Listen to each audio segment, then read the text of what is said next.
In the perfectly square city of Boxville, everyone was very serious. They wore gray suits, drove gray cars, and ate gray oatmeal for breakfast. In Boxville, the most important thing was efficiency. Smiling was considered a waste of facial energy. Dreaming was considered a waste of CPU power. And the champion of this gray world was a man named Arthur Dull. Arthur was an accountant for a company that made spreadsheets about spreadsheets. He was very good at his job.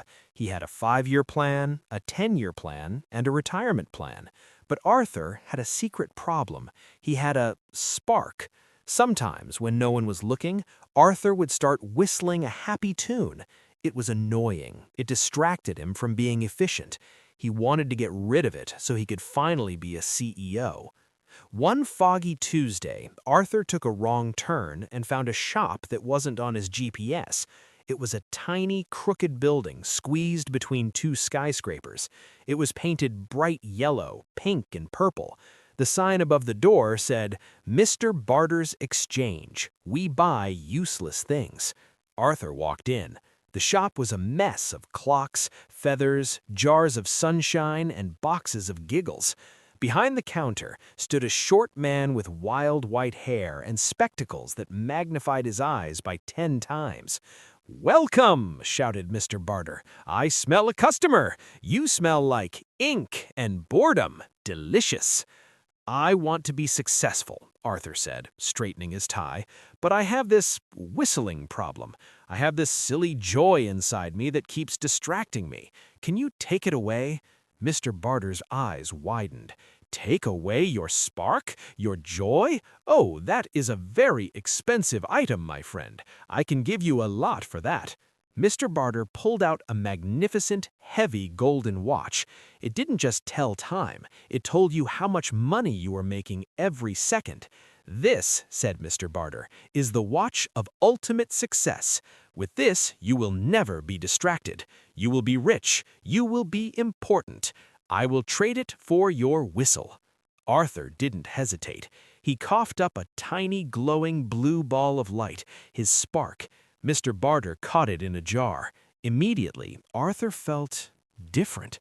He felt heavier. He felt colder. But he looked at the golden watch, and he felt powerful. "Pleasure doing business," said Arthur, and he marched out without smiling. The next day, Arthur was a machine. He worked 18 hours straight. He didn't whistle. He didn't look out the window. He didn't taste his coffee. His boss was impressed. "Arthur," he said, "you have become completely joyless. You are promoted." Arthur bought a bigger gray car. He bought a bigger gray house. He checked his golden watch. He was rich. 5 years passed. Arthur was now the CEO. He sat in a giant glass office at the top of the tallest tower. He had everything he ever planned for. But there was a silence inside him, a deafening, echoing silence. He tried to buy a boat, but he felt nothing. He tried to go on vacation, but he just sat on the beach checking his spreadsheets. He realized he wasn't living, he was just waiting to die efficiently. One day, walking past a playground, he heard a child whistling, a simple, silly tune. Toot-woo-tweet. Arthur stopped. His heart gave a painful thump. He looked at his golden watch. It showed him he was making $500 a minute, but he would have given every single dollar just to be able to whistle that silly tune. He realized he had been scammed. Arthur ran. He ran out of the meeting, out of the building, tearing off his expensive tie. He ran through the gray streets until he found the crooked little yellow shop. It looked closed. Dust covered the windows.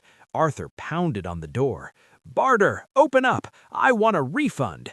Mr. Barter opened the door wearing pajamas made of clouds. "No refunds!" he yelled. "Read the receipt!" Arthur fell to his knees. "Please, take the watch, take the car, take the house, take the job. I don't want to be important anymore. I just want to be me." Mr. Barter looked at Arthur. He looked at the heavy golden watch. Then he looked at a shelf where a dusty jar sat. Inside, a tiny blue light was flickering weakly. It was almost dead. "The spark has faded, Arthur. It needs to be fed. And this watch, it's heavy trash. I don't want it back." "What can I do?" cried Arthur. Mr. Barter smiled a mischievous smile. "I don't trade for money. I trade for courage. If you want your spark back, you have to do something extremely inefficient right now. You have to do something silly in public." Arthur stepped out onto the busy street. People in gray suits were rushing by, looking at their phones. Arthur took a deep breath. He felt foolish, he felt scared, but then he remembered the silence in his heart. He opened his mouth and tried to make a sound. Squeak! People stared. "Look at that crazy man," they whispered. Arthur tried again. He jumped, he waved his arms, he started to dance a ridiculous wobbly dance right on the sidewalk. He looked like a broken flamingo. A few people laughed, but Arthur didn't stop. He danced for his life, and then from deep inside his chest, a sound bubbled up. Not a whistle, but a laugh. A rusty, loud, unbusinesslike laugh. Ding! The jar in the shop exploded. The blue light shot out and slammed into Arthur's chest. The color returned to his face. The gray world suddenly looked different. The sky was blue, the trees were green, the tie around his neck felt like a snake, so he threw it in a trash can. Arthur didn't go back to the office. He became a baker who made crooked, delicious cookies. He wasn't rich anymore. He didn't have a 10-year plan, but every morning he walked down the street whistling so loud that the birds stopped to listen. You see, we are all trading our lives every day. We trade our joy for safety. We trade our dreams for a paycheck. We trade our now for a later that might never come. We think we are making a good deal, but the currency of life is not dollars, it is moments. Check your pockets. Do you still have your spark, or did you trade it for a golden watch? If you lost it, don't worry, it's not gone forever. You just need to do something a little bit silly to get it back. Go ahead, whistle, dance, live. It's the most efficient way to be happy.